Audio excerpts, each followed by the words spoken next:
move forward. So I think that, you know, I get asked a lot, how long are you gonna be there? How long are you gonna be here? You know, I think they know that my expectations are probably, you know, they're high. You know, I had one teacher say, okay, we've been asking for this, and now we've got it, so now we have to step up. And I was, yes, you do. And so let's get on this train together and move forward.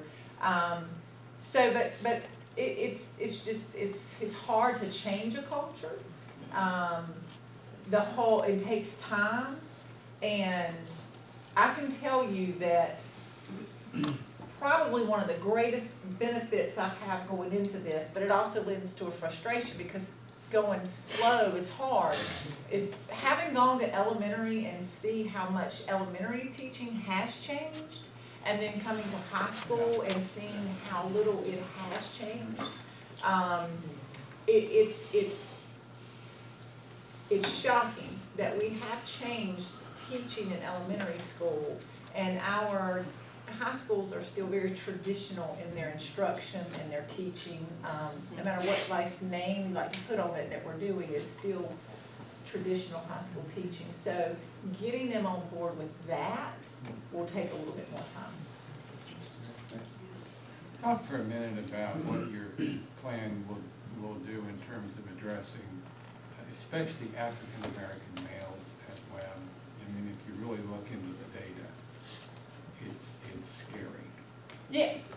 Well, to be honest, at Stovall, it was scary. You know, I had to stand in front of the staff, and I called all of them, from my custodians and you know, at Stovall a couple of years ago, because our Hispanic population was outperforming our African American population in reading in our elementary school. And I was like, I will not have it. It makes no sense to me how students who are not even coming into us speaking English as their first language are now reading at a higher proficiency than our African American population. And I mean, I was calling him, I feel comfortable asking, what do I do? You know, and so, but so much of it is about poverty, and so we have to address that. Role models, and it doesn't have to be an African American. I mean, research shows that the number one thing that closed the achievement gap was the integration of schools. So years back, we've had gap issues from desegregation, and the biggest change that allowed gaps to be closed was when we integrated schools. So I think having integrated and diverse schools is very important. But then the other thing that research shows is that to have a student be successful is just to have a caring individual in that person's life. So, you know, having great teachers, but then having a caring individual in that student's life that follows them. So right now we have a classroom of juniors, there's 30 of them, who are currently juniors, but if they pass all their courses, they can graduate. So they're juniors now, but if we get them 8 credits, they can graduate this June. So we have identified those. I have sorted who teaches those. You have these children in your class, and then I told the staff who's going to adopt them. Just take a kid or two. And so that it's someone that you sit down with, you go over, how are you doing in your class, where are you? And for some, having that person to talk to them, it is going to make the difference. Some, I don't know, because they get to a point where they have hit a wall, and I don't know that they've had that individual early enough. I have one young man, love him to death. I'm not in a room with him for 90 minutes at a time, but I love him to death.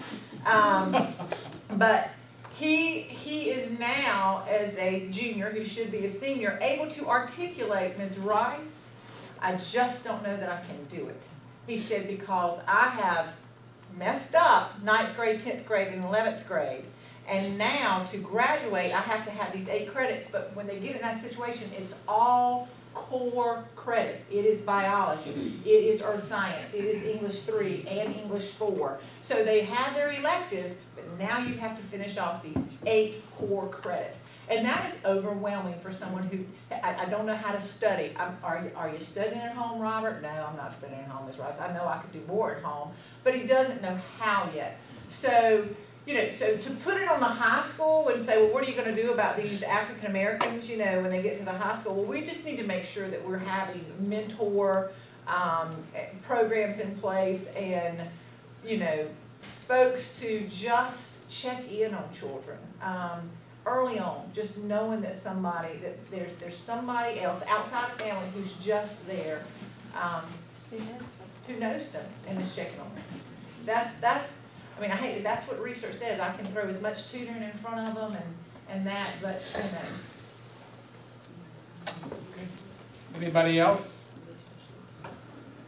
All right, we thank you very much. Good luck. Okay. So, Principal Rice and Principal Williamson have been new to their posts a little over 3 months now. Oh, Both of very them. good. So they have lots of work before them, but I think they all did a good job, all 5 principals tonight. Thank you. Thank you, thank you. Okay. I'm sorry.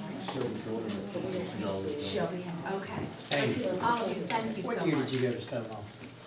What year did I go to Stovall? Oh my goodness. I'm sorry.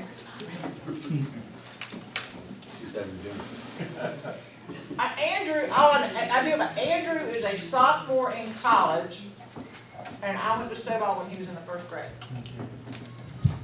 So,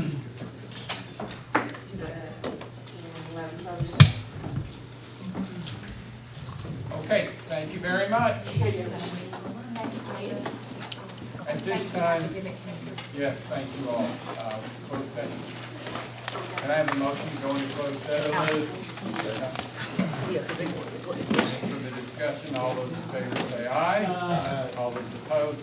We're going to take about 5 minutes.